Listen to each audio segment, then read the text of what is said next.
샬롬 할렐루야. 데살로니가 전서 5장 23절입니다. 평강의 하나님이 친히 너희를 온전히 거룩하게 하시고 또 너희의 온 영과 혼과 몸이 우리 주 예수 그리스도께서 강림하실 때에 흠 없게 보존되기를 원하노라. 아멘.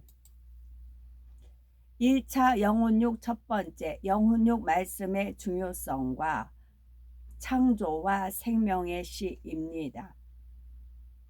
1차 영혼육 첫 번째 시간으로 영혼육 말씀의 중요성과 육의 분야 중 창조와 생명의 시에 관하여 살펴보겠습니다. 현대 사회에서 컴퓨터는 생활의 중요한 부분을 차지하고 있지요. 그런데 컴퓨터를 사용하는 사람들 중에는 컴퓨터의 구조나 기능에 대해 전혀 지식이 없는 사람들도 많이 있습니다. 단지 필요한 프로그램만 익혀서 사용할 뿐이지요. 반면에 컴퓨터를 만든 사람은 그 구조나 원리에 대해 전문적인 지식이 있기 때문에 컴퓨터를 자유자재로 사용할 뿐만 아니라 이상이 생겼을 때에도 쉽게 문제를 해결하는 것을 볼 수가 있습니다. 마찬가지로 영혼육의 말씀은 사람을 창조하신 하나님께서 우리 자신이 누구이며 또 어떻게 형성되었는지에 대해서 낱낱이 알려주시는 영의 지식입니다.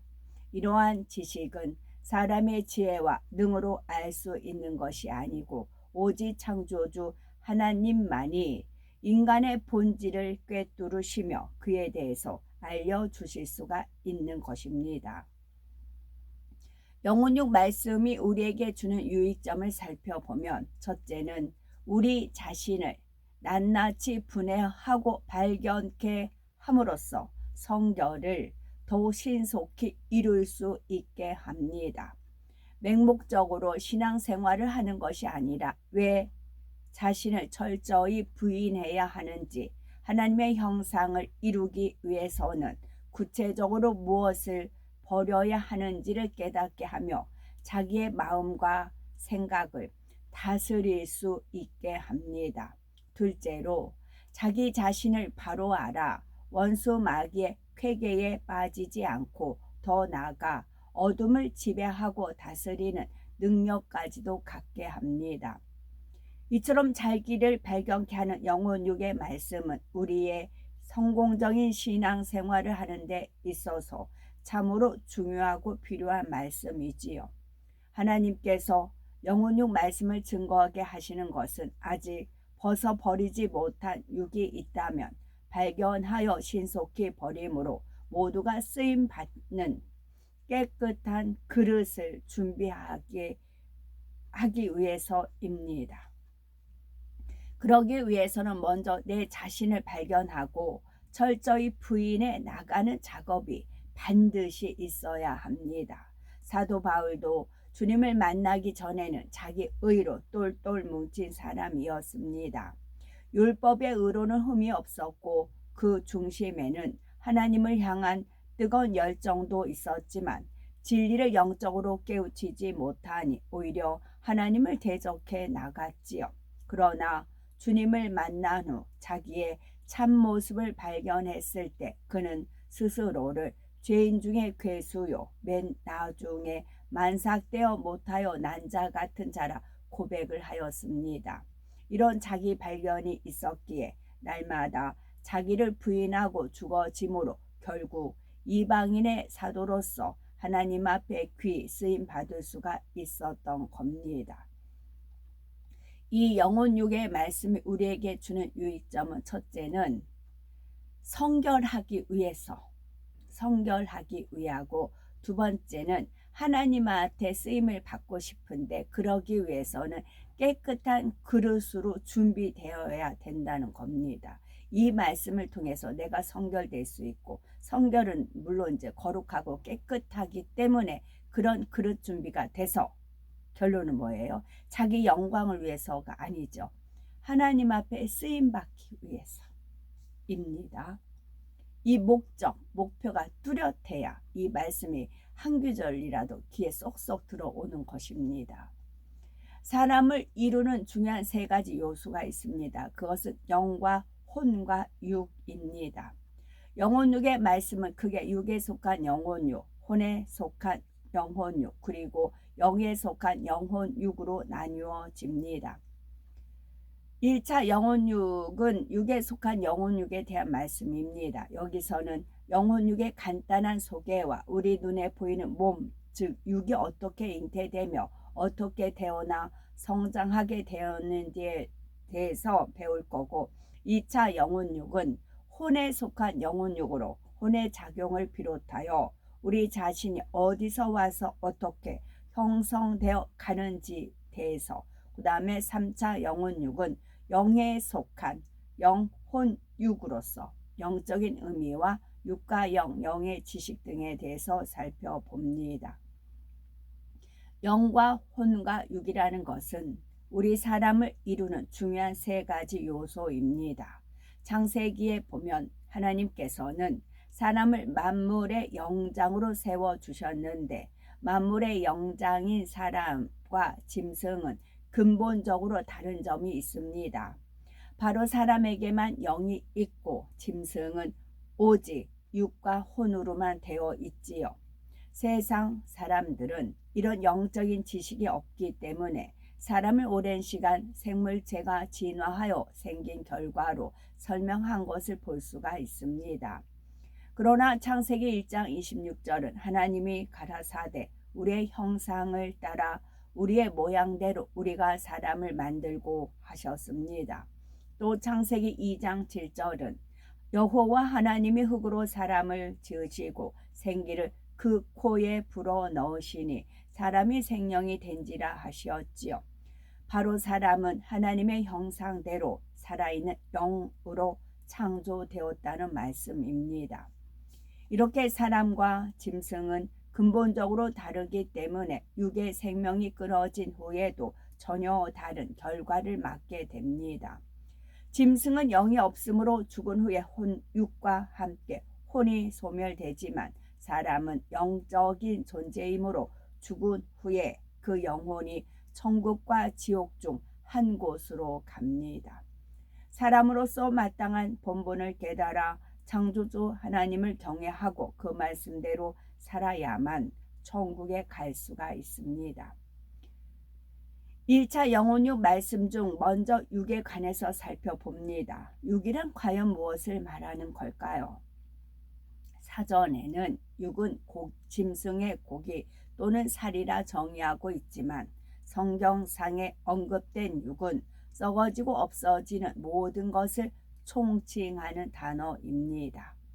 본래 첫사람 아담은 하나님의 형상을 따라 생명으로 지음받았으나 선악과를 먹음으로 정령 죽으리라는 하나님의 말씀대로 영이 죽고 육의 사람으로 타락하게 되었습니다. 즉 산영이 죽은 영이 됨으로써 썩어질 육체의 사람이 된 것이지요. 이때 이 세상 만물들도 함께 저주를 받고 같이 썩어질 것으로 되었는데, 이처럼 썩어지고 없어지는 모든 것을 총칭하여 바로 육이라고 합니다. 창조와 생명의 시 살펴봅니다. 하나님께서는 창조 6째 날에 하나님의 형상대로 흙으로 육체를 만드시고 그 후에 생기를 불어넣으심으로 살아있는 영이 되게 하셨습니다. 간혹 하나님을 믿는다 하는 사람 중에도 흙으로 사람을 빚어 코에 생기를 불어넣으니 어떻게 움직이는 사람이 되었단 말인가 라고 의심하는 것을 보게 되지요. 하나님의 말씀이 자기 생각과 지식에 맞지 않기 때문입니다. 하나님은 무에서 유를 창조하셨다 하는데, 우리 사람은 반드시 어떤 재료를 가지고 무엇을 만들어내는 유에서 유의 창조만을 배웠기에 믿음이 생기지 않는 것입니다. 요즘은 생명과학이 발달하여 유전자를 이용해서 의약품이나 대체 에너지를 개발하고 인공장기를 만들어내는가 하면 복제양 돌리와 같은 생명체를 탄생시키기도 하지요. 피조물인 사람도 이러할진대 전지전능하신 창조주 하나님께서 흙으로 사람을 빚어사 생기를 불어넣어 움직이게 하는 것이 무엇이 어렵겠습니까? 사람의 생각으로 이해되지 않는다 할지라도 하나님의 능력으로는 못할 것이 없습니다. 따라서 창조를 비롯하여 성경에 기록된 하나님의 말씀을 마음으로 믿으려면 가장 먼저 제한적인 자기 생각의 한계를 깨트려 버리고 무조건 아멘으로 받아야 하지요. 그런데 창세기 1장 28절에 하나님께서 남자와 여자를 창조하신 후 생육하고 번성하여 땅에 충만하라 하시며 축복해 주신 말씀이 나옵니다. 하나님께서는 아담과 하와만이 아니라 무수한 자녀를 얻기 원하셨기 때문이지요. 그래서 남자와 여자에게 생명의 신 정자와 난자를 주셔서 번성하도록 섭리하신 것입니다. 마치 밭에 씨를 뿌려 열매를 거두고 씨를 뿌려 농사를 짓는 것처럼 아담과 하와에게 생명의 씨를 주심으로 계속해서 인간 경작이 가능하도록 하신 것입니다. 이처럼 생명의 씨 자체가 하나님께로부터 나왔기에 하나님은 우리의 영의 아버지도 되시지만 육의 아버지도 되십니다. 부모님의 생명의 씨도 근본적으로는 하나님께서 주신 것이기 때문이지요. 생명이 잉태되는 분야에서 한 가지 오해하지 말아야 할 것이 있습니다. 혹자는 하나님께서 자녀의 성별이나 체질, 지능과 같은 선천적인 요소까지 결정하신다고 생각하는데 그렇지는 않습니다. 하나님께서 생명의 씨를 주시기는 했지만 어떤 정자와 난자가 만나서 결합하느냐까지 일일이 관여하시는 것은 아닙니다.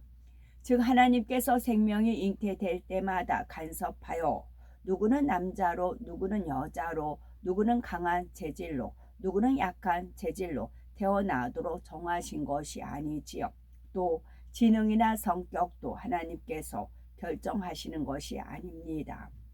사람이 농사를 지어 추수할 때 한 밭에서 알곡도 나오고 쭉정이도 나오는 것처럼 생명이 잉태될 때도 결합된 정자와 난자에 따라서 자녀의 성별, 체질, 성격, 지능 등이 결정되는 것입니다.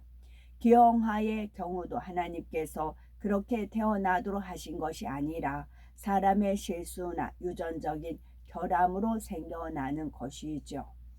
그런데 때로는 하나님께서 특별히 잉태를 간섭하시는 경우도 있습니다.